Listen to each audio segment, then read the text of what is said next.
नमस्कार, वंदे मातरम। दोस्तों, स्वागत है आप सबका सैनिक पाठशाला में। आज का यह वीडियो बेहद महत्वपूर्ण है। इसमें दो बड़ी जानकारियां, दो खुशखबरियां दूंगा दोस्तों, माननीय दिल्ली हाई कोर्ट ने एक ऐसा फैसला सुनाया है जिसमें प्री 2006 के पेंशनर का पेंशन बढ़ोतरी में इस फैसले को एक अहम कड़ी माना जा सकता है। जी हां, माननीय दिल्ली हाई कोर्ट का उस फैसले को भी आपको दिखाऊंगा जिसमें माननीय दिल्ली हाई कोर्ट ने दो टूक कहा है कि 2006 से पुराने पेंशनर्स का पेंशन में बढ़ोतरी करना पड़ेगा आपको। और साथ ही साथ कल मैंने आपको एक पीपीओ दिखा करके समझाया था कि कैसे पेंशनर के पेंशन में बढ़ोतरी हुई। अब उनका इस बढ़ोतरी का एरियर का मैसेज स्पर्श की तरफ से आ चुका है और एरियर भी कम नहीं, 11 लाख से ऊपर का एरियर है। तो दोनों जानकारियां आज के इस वीडियो में हासिल करेंगे दोस्तों। वीडियो में आगे बढ़ने से पहले हमेशा की तरह मेरा आप सबसे आग्रह है, अगर सैनिक पाठशाला चैनल का वीडियो आप पहली बार देख रहे हैं या अभी तक चैनल को सब्सक्राइब नहीं किया है तो चैनल के साथ जुड़े रहने के लिए, इसका हिस्सा बने रहने के लिए चैनल को सब्सक्राइब जरूर करें। तो चलिए आगे बढ़ते हैं दोस्तों।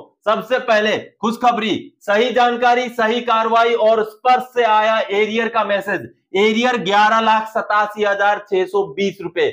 जी हां दोस्तों, ये पीपीओ कल मैंने आपको समझाया था, दिखाया था, जिसमें फैमिली पेंशनर थे, एक हवलदार जिनको एमएसपी न्याय सुधार मिला हुआ है, उनके फैमिली पेंशनर थे, इनको सही पेंशन नहीं मिल रहा था। तो मैंने जिस तरीके से उनको गाइड किया था, उन्होंने हूबहू वही कार्रवाई किया और उनका पेंशन रिवाइज होकर के 12,329 रुपए से बढ़ करके 26,741 हो गया दोस्तों। मैं आपको बता दूं, ये एक न्याय सुधार रैंक का पेंशन है। ओआरओपी 1 लागू होने से पहले का पेंशन है। ओआरओपी 1 में रिवीजन हुआ, वो 7वें पे कमीशन में 2.57 का फैक्टर लगा और 26 साल सर्विस होने की वजह से उनको जो ओआरओपी 1 में पेंशन मिला था उसका 2.57 लगाने से 26,741 7वें पे कमीशन से उनको मिल रहा है दोस्तों। आगे उनको ओआरओपी 2 में फायदा नहीं हुआ, लेकिन फिर भी ओआरओपी 1 में जो फायदा हुआ उससे उनका पेंशन 26,741 बन गया। अब ये जो मैसेज आप देख पा रहे हैं, जहां पर 11 लाख रुपए से भी अधिक का एरियर का मैसेज स्पर्श की तरफ से आ गया, जो बहुत बड़ी बात है।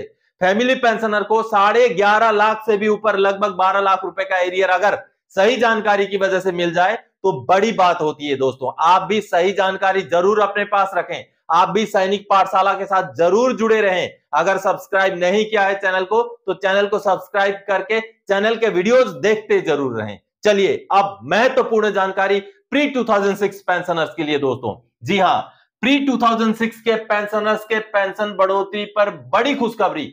लेटर देखें, हाई कोर्ट का देखें फैसला। जी हां, सबसे पहले तो प्री 2006 को नुकसान कैसे होता था देखें। सबसे पहले आपको मैं पहले लेटर दिखाता हूं, जो लेटर एक जारी हुआ है, उस लेटर को पेंशन मंत्रालय को भेजा गया। उस लेटर को देखने के बाद आपको समझाऊंगा कि आखिर नुकसान कैसे होता था प्री 2006 के पेंशनर्स को। पहले लेटर देखते हैं दोस्तों। ये जो लेटर आप देख पा रहे हैं 5 मई 2024 का, जो कि भारत सरकार के पेंशन मंत्रालय के सेक्रेटरी को एड्रेस किया गया है।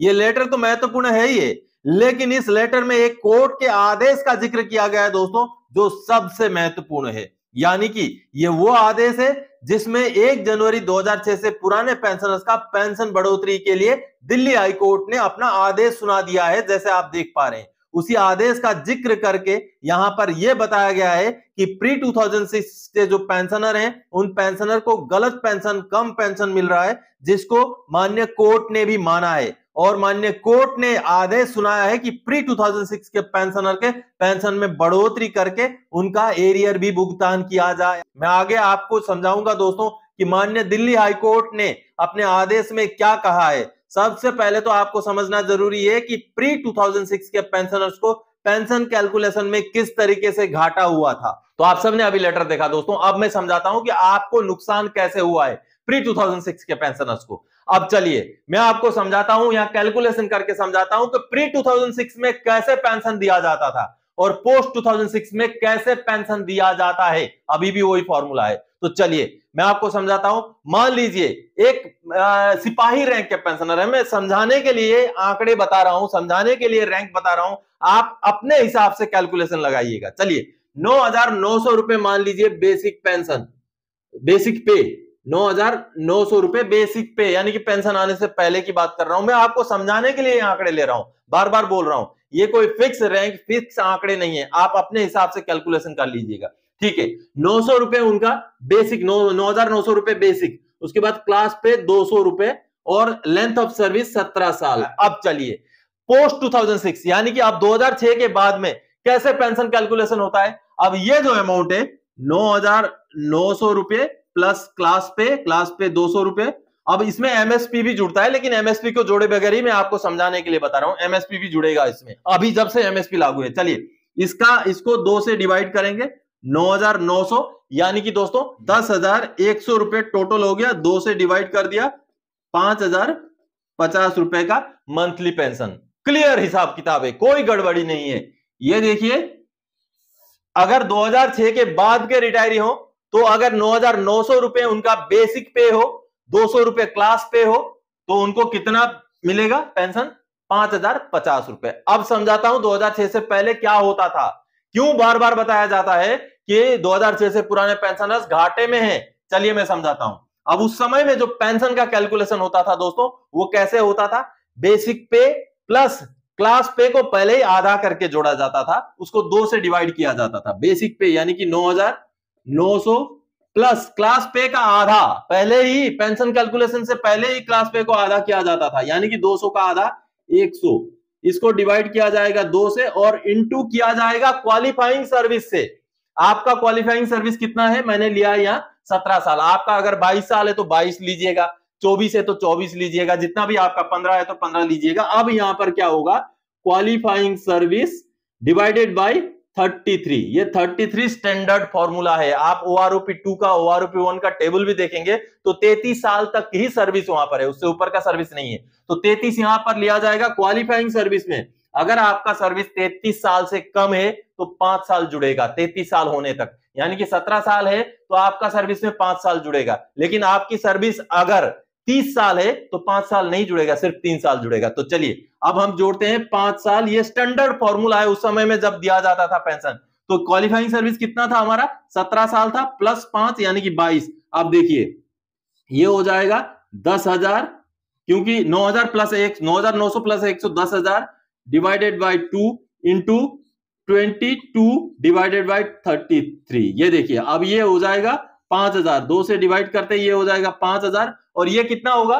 33 से अगर 22 को डिवाइड करेंगे तो 0.6666 करके आएगा। तो 0.66 के जगह वहां पर लिया जाएगा 0.67। और अगर 5,000 को 0.67 से आप मल्टीप्लाई करेंगे दोस्तों तो निकलता है 3,350 रुपए। 3,350 रुपए। तो पेंशन कैलकुलेशन का देखिए कितनी विसंगति थी। जिस पेंशन कैलकुलेशन में 2006 के बाद के रिटायरी के लिए सेम बेसिक सेम क्लास पे में 5,050 रुपए पेंशन निकलता है, 2006 के पहले के फॉर्मूले में कितना निकलता है? 3,350 रुपए। तो घाटा कैसे हो रहा था? अब चलिए ये तो आपने समझ लिया कि पेंशन कैलकुलेशन 2006 से पुराने पेंशनर्स को कैसे घाटा हो रहा था। अब आपको समझाता हूं, आपको माननीय कोर्ट का डिसीजन दिखाता हूं, जो माननीय दिल्ली हाई कोर्ट का जो आदेश आया है, बड़ा आदेश है, उसको दिखाता हूं दोस्तों। अब हाई कोर्ट का जबरदस्त आदेश देखें। चलिए उस आदेश को देखते हैं दोस्तों। माननीय दिल्ली हाई कोर्ट से निकला हुआ ये वही आदेश है 20 मार्च 2024 का, जिस आदेश में माननीय कोर्ट ने 2 टूक कहा है सरकार को कि आप प्री 2006 के पेंशनर्स की पेंशन विसंगति सही कीजिए, उनका पेंशन में बढ़ोतरी कीजिए। जी हां, आगे आप देख पाएंगे। आप डिटेल्स पढ़ने के लिए वीडियो को पॉज करके पूरा आदेश पढ़ सकते हैं, लेकिन आपको इसकी मूल बातें मैं समझा दूं। यहां पर क्लियर लिखा हुआ है कि प्री 2006 के जो पेंशनर हैं उनकी पेंशन की विसंगति के संदर्भ में ये कोर्ट केस चला था। और ये कोर्ट केस पुराने पेंशनर्स और नए पेंशनर्स का पूरा कंपैरिजन करके कैसे पुराने पेंशनर्स को पेंशन में घाटा हो रहा है, वो सारी बातों को यहां पर डिस्कस किया गया है दोस्तों। और माननीय कोर्ट ने यह आदेश सुनाया है कि प्री 2006 के पेंशनर को भी पेंशन में बढ़ोतरी दी जाए। आप डिटेल्स आदेश को पढ़ने के लिए वीडियो को पॉज करके पढ़ सकते हैं। मैं आपको लेके चलता हूं पैराग्राफ नंबर 47 में। जो इस आदेश का पैराग्राफ नंबर 47 है, वहां पर कुछ महत्वपूर्ण बातें लिखी गई है। ये देखिए, we are of the considered view that the OM dated 18 November 2009 is illegal. आगे और भी इंपॉर्टेंट बातें हैं, ये देखिए, जो कि माननीय सुप्रीम कोर्ट के आदेश की अवहेलना करता है। आगे कोर्ट द्वारा ये कहा गया है, we direct the respondents to consider the revised pay of the applicants corresponding to the pay at which the concerned pensioners had in fact retired instead of considering the minimum of the said pay scale, thereby determining pension family pension to pre 2006 retirees देखिए clearly बताया गया है कि pre 2006 के retirees का pension को, family pension को reconsider किया जाए। This will automatically take care of the apprehensions of the applicants that their pension could be fixed below the pension fixed of post 2006 retirees who had worked in the flower pay scale with S24 at 29। यहाँ पे scale वगैरह के बारे में भी जो है जानकारी दी गई है दोस्तों। और इस आदेश में माननीय कोर्ट ने, ये देखिए बहुत सारे रेफरेंसेस दिए गए हैं और माननीय कोर्ट ने ये देखिए जो 12 नंबर पैराग्राफ, इसमें क्या बोला है, in the light of the aforesaid recent authorities pronouncement of the apex court, दूसरे कोर्ट केस का एक रेफरेंस दिया गया है। We find absolutely no infirmity in the directions issued by the tribunal to revise the pension of the pre-2006 pensioners in the S3 pay scale. We therefore have no hesitation in the concurring with the learned tribunal that no discrimination in the matter of revised pension with pre-2006 retirees and post-2006 retirees was permissible।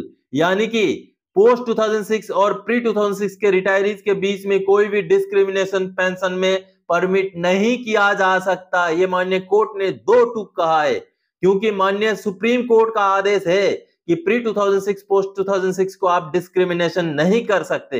तो इन बातों को माननीय court ने, Delhi high court ने अपने judgement में clearly लिखा है दोस्तों।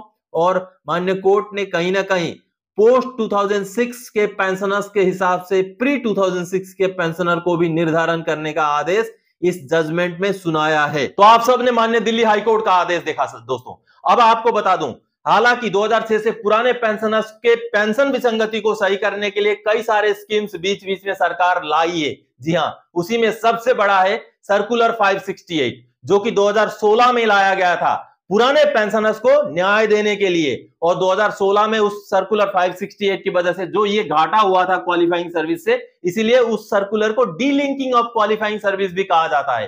तो उस समय में बहुत सारे पेंशनर्स को उसका फायदा मिला है। और साथ ही साथ जब ओआरओपी लागू हुआ दोस्तों 2014 में, 2019 में, तो बहुत सारे पेंशनर्स को उससे भी ये नुकसान का घाटा जो है पूरा हुआ है। लेकिन बहुत सारे पेंशनर्स आज भी हैं जिनको ना तो ओआरओपी का फायदा मिला, ना 568 सर्कुलर का ही फायदा मिला।